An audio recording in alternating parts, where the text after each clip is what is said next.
जहां सारी दुनिया का ध्यान फिलिस्तीन, गाजा और लेबनान में फंस गया, वहीं इजराइल तेजी से पिछले एक साल में फिलिस्तीन के इलाकों में सेटलमेंट को बढ़ा रहा है। हद यह है कि जहां इजराइल ये कह रहा है कि हम वेस्ट बैंक पर कब्जा करेंगे, जमीनी तथ्य यह है कि कब्जा कर रहा है। इजराइल ने हजारों मकानों को पहले ही वेस्ट बैंक में तोड़ दिया है और अब अलग अलग इलाकों पर कब्जा कर रहा है, अलग अलग एरिया में। ऐसे ही पहली बार इजराइल ने वेस्ट बैंक में पावर प्लांट, एक बड़ा पावर प्लांट लगाने का ऐलान कर दिया है।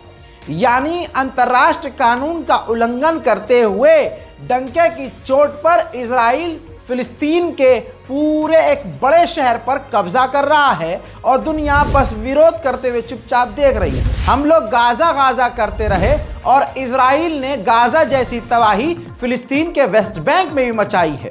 फिलिस्तीन के वेस्ट बैंक में इजराइल के सैनिक जहां घुस रहे हैं, सड़क, गाड़ी, इंफ्रास्ट्रक्चर तबाह कर रहे हैं। जहां से इजराइल के सैनिक गुजरते हैं, तबाही पीछे छोड़ जा रहे हैं। वेस्ट बैंक का ही मंजर आपके सामने।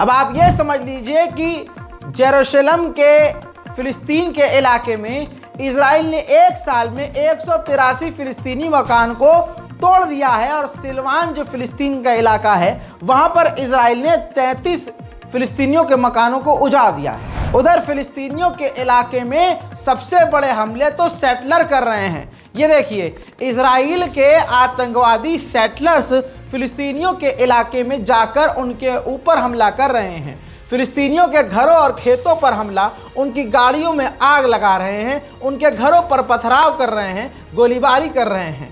अंतर्राष्ट्रीय कानून के खिलाफ ये कदम उठाया जा रहा है, लेकिन इजराइल इन्हें पूरी छूट दे रहा है बजाय रोकने के। वहीं इजराइल के सैनिकों का ये देख लीजिए हैवानियत, ग्रीन हाउस जलाकर वीडियो, टिकटॉक और फोटो बनवा रहे हैं इजराइल के सैनिक और फिर इन वीडियो और फोटोज को खुद ही अपने अपने सोशल मीडिया प्लेटफॉर्म पर शेयर कर रहे हैं आतंकी। इजराइल की लगातार धमकी गाजा में आ रही है कि अब ये इलाका खाली कर दो, अब ये वाला इलाका खाली कर दो, अब वो इलाका खाली कर दो, और उसके बाद इजराइल उन तमाम जगहों को बर्बाद कर देता है। ऐसे ही उसने फिर से गाजा के स्ट्रिप के इलाके को खाली करने को कहा, जिसके बाद गाजा स्ट्रिप पर मौजूद लाचारों ने, बेबसों ने फिर से फिलिस्तीनियों ने अपने मकानों को छोड़ दिया, अपने इलाके को छोड़ दिया।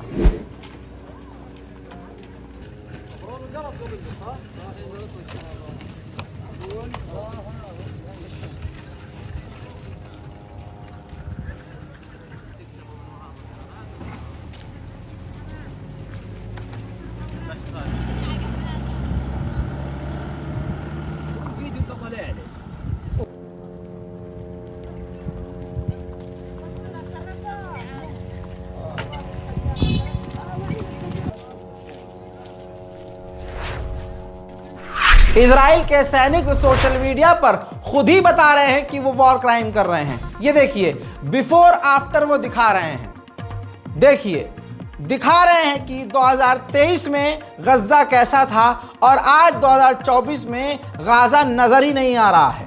WHO ने कहा कि जब से जंग चल रही है, 21,000 लोगों को तुरंत प्रभाव से वहां से निकाल कर इलाज की जरूरत है, लेकिन पूरे 1 से 1.5 साल के इस नरसंहार में इजराइल ने सिर्फ क्वार्टर लोगों को ही निकालने दिया है।